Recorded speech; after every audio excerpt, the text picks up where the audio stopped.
Bonsoir à tous, bienvenue sur ATV dans Questions directes. Notre invitée ce soir, Nathalie Moulin. Bonsoir. Bonsoir, Monsieur Planté. Vous êtes responsable de la communication à l'établissement français du sang.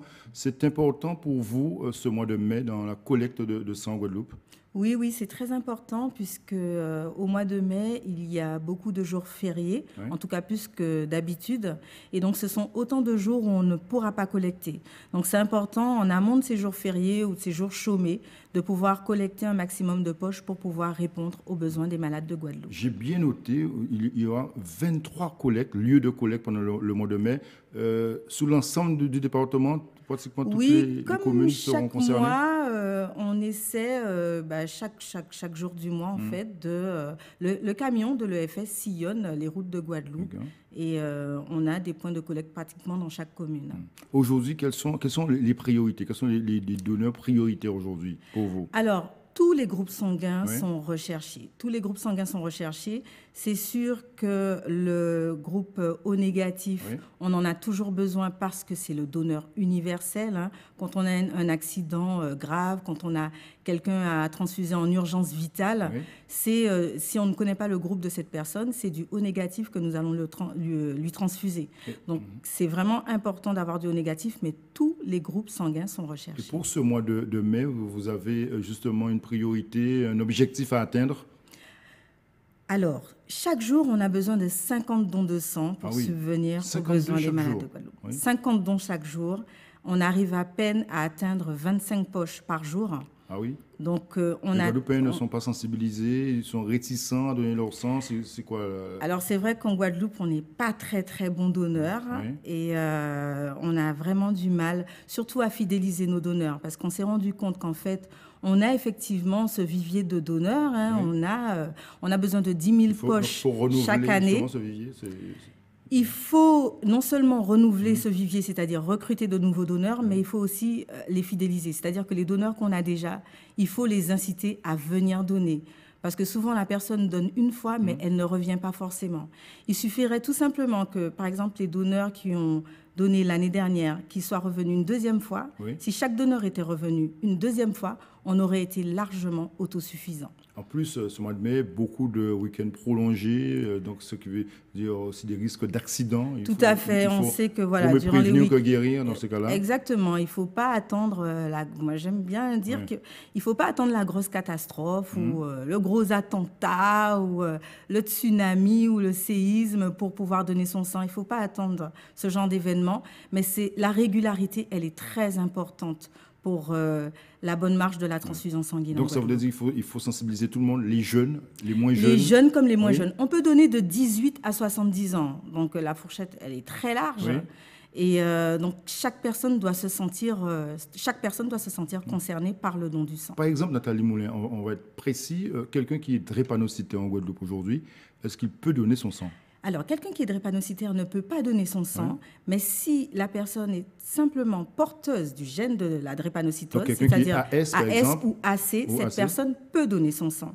Et c'est vrai que ça me permet de rebondir sur les idées reçues. Quelqu'un qui est diabétique, qui est sous insuline, ne peut pas donner son sang, mais quelqu'un qui est diabétique sous comprimé peut donner son sang. Donc, c'est des informations à faire passer auprès du grand public. Voilà, exactement. Et au niveau, par exemple, des sportifs, des jeux, est-ce que vous ciblez le type de donneurs en fonction de leur profession, de leur activité? Pas du tout, mais ce qui est bien, c'est que tout le monde peut donner son sang, peu importe sa race ou sa catégorie socio-professionnelle ou ses activités. Tout le monde peut donner son sang, bien sûr.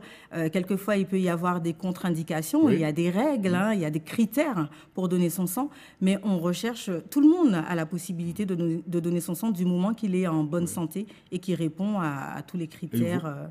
Et vous l'avez dit, le camion de l'EFS sillonne la Guadeloupe. Vous ciblez bien les lieux ou... Justement, on essaie vraiment de donner la possibilité à chaque habitant de la Guadeloupe de pouvoir donner son sang. Donc, autant aujourd'hui, on peut être à Pointe-à-Pitre, mais le lendemain, on peut se retrouver à Vieux-Habitants ou à Anse-Bertrand.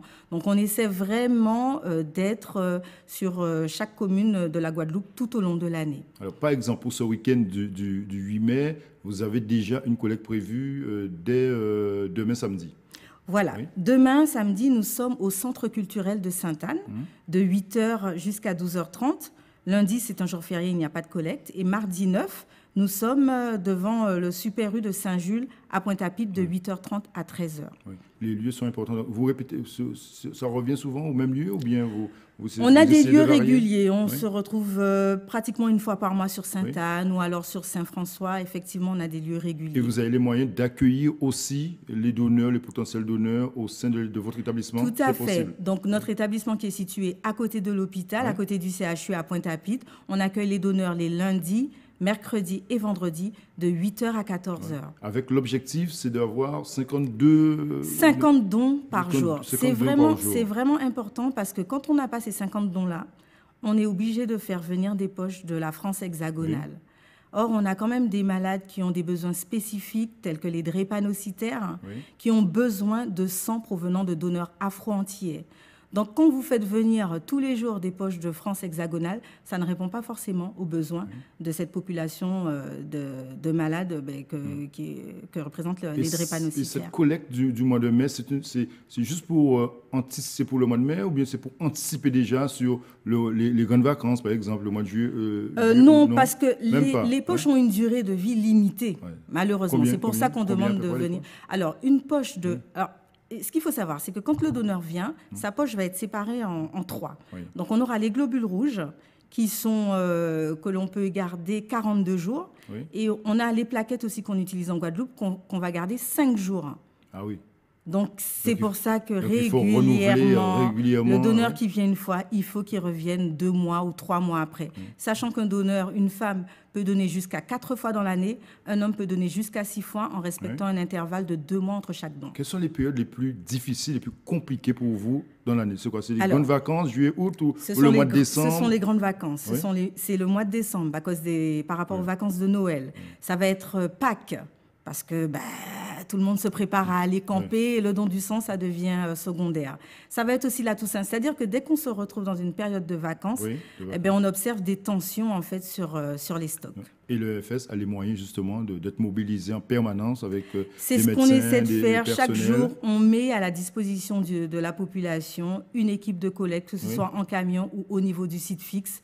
Donc, c'est important que la population puisse aussi répondre à nos sollicitations parce que le don de sang, ça concerne tout le monde. Merci, Nathalie Moulin, en espérant que le message aura été entendu ce soir venez sur donner ATV. Votre sang. Venez, allez-y, ce week-end. Profitez de ce week-end du 8 mai et d'autres week-ends également, les jours fériés pendant le mois de mai. Merci d'être venu ce soir sur ATV Guadeloupe, Nathalie Moulin. Merci à vous de nous avoir suivis. Bon week-end à vous, bon week-end du 8 mai. Bonne soirée sur ATV Guadeloupe.